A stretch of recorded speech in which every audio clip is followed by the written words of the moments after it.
Guys, എല്ലാവർക്കും S M skills മലയാളത്തിലേക്ക് സ്വാഗതം. നമ്മുടെ ഇവിടെയൊക്കെ കാപ്പിയൊക്കെ നന്നായിട്ട് പൂത്തിരിക്കുകയാണ്. അപ്പോൾ നമുക്ക് ഇന്ന് കാപ്പിയുടെ കഥ കേൾക്കാം.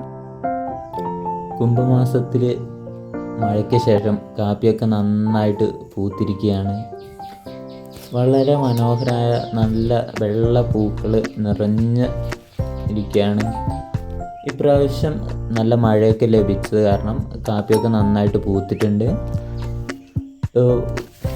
കാപ്പിക്ക് ഏറ്റവും അനുയോജ്യമായ ഏറ്റവും അത്യാവശ്യമായിട്ട് വേണ്ടതാണ്. അതിൻ്റെ വിളവെടുപ്പ് കഴിഞ്ഞ് ഒരു മലയാള മാസം, ഒരു കുംഭമാസം, ആ സമയത്തൊക്കെ നല്ല മഴ ലഭിക്കാം. കാപ്പിൻ്റെ ഇലയൊക്കെ നല്ല പച്ചപ്പായിട്ടുണ്ട്. ഈ ഒരു പച്ചപ്പും ഇതൊക്കെയാണ് അതിൻ്റെ അടുത്ത വർഷത്തെ വിളവ് എത്ര നന്നായിട്ട് ഉണ്ടാവും എന്നൊക്കെ നമുക്ക് ഇപ്രാവശ്യത്തെ ഈ മഴ കിട്ടുമ്പോൾ തന്നെ നമുക്ക് മനസ്സിലാക്കാനൊക്കെ പറ്റും.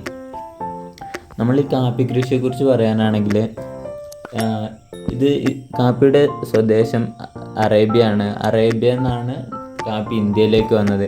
17-ാം നൂറ്റാണ്ടിൽ ആ കാലഘട്ടത്തിലാണ് കാപ്പി ഇന്ത്യയിലേക്ക് എത്തിയത്. നമ്മുടെ കാപ്പിത്തോട്ടത്തിൽ ഒരുപാട് കാപ്പിയൊന്നുമില്ല, എങ്കിലും അത്യാവശ്യം കാപ്പിയൊക്കെ ഉണ്ട്. ഇവിടെ ഉള്ളതൊക്കെ പൂത്തിട്ടുണ്ട്. ഇതുണ്ടോ, നല്ല വെള്ള, ഈ പൂവൊക്കെ നല്ലൊരു സ്മെല്ലൊക്കെ ഉണ്ട്. അതൊക്കെ നല്ലൊരു സുഗന്ധമുണ്ട്. ഇത് നല്ല നല്ല പച്ചപ്പായിട്ട് ആ മഴയൊക്കെ കഴിഞ്ഞ് നല്ല കാപ്പിയൊക്കെ നന്നായി അല്ല ഗൈസ്, ഈ കാപ്പീൻ്റെ പൂവുണ്ടല്ലോ,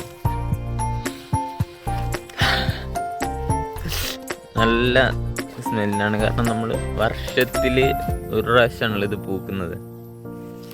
അപ്പോൾ പിന്നെ ഈ പൂവിൻ്റെ ഒരു സ്മെല്ല് ഇതുണ്ടല്ലേ, നല്ല സ്മെല്ലാണ്. പിന്നെ ഇതിലെന്ന് പറഞ്ഞാൽ ഇതുണ്ട്, ഇവിടെ കാപ്പിയെല്ലാം നന്നായി പൂത്തിട്ടുണ്ട്. ഈ പൂവുണ്ടല്ലോ, ഈ പൂ പിന്നെ ഇതിൽ കുറച്ച് തേനൊക്കെ ഉണ്ടാവും. നമ്മൾ എൻ്റെ ചെറുപ്പകാലത്ത് നമ്മൾ ഈ പൂവൊക്കെ ഉണ്ടാകുന്ന സമയത്ത് ഇതിൻ്റെ പതുക്കെ ഇത് പറിച്ചിട്ട് ഇതിൻ്റെ തേനൊക്കെ കുടിക്കും. ഞാനൊന്ന് ജസ്റ്റ് കാണിച്ചു തരാം. ഇതുണ്ടോ, ഈ പൂ കാണിച്ചു തരാം. ഇതെങ്ങനെ പറിച്ചെടുക്കുന്ന ഈ പൂവ് തേന് നമ്മൾ എൻ്റെ മൂക്കിൻ്റെ മുകളിലൊക്കെ ഇതിൻ്റെ പൂമ്പൊടിയായി നേരത്തെ ഇതായിട്ട് നല്ലൊരു മധുരമൊക്കെ ഉണ്ട്. പക്ഷെ ഇതിനൊരു പ്രശ്നമുണ്ട്, ഇത് പറിച്ച് കഴിഞ്ഞാൽ ആ സ്ഥലത്ത് ഇനി കാപ്പി ഈ വർഷം ഉണ്ടാവില്ല, അടുത്ത വർഷം ഉണ്ടാവുള്ളൂ. അപ്പോൾ ബൈ.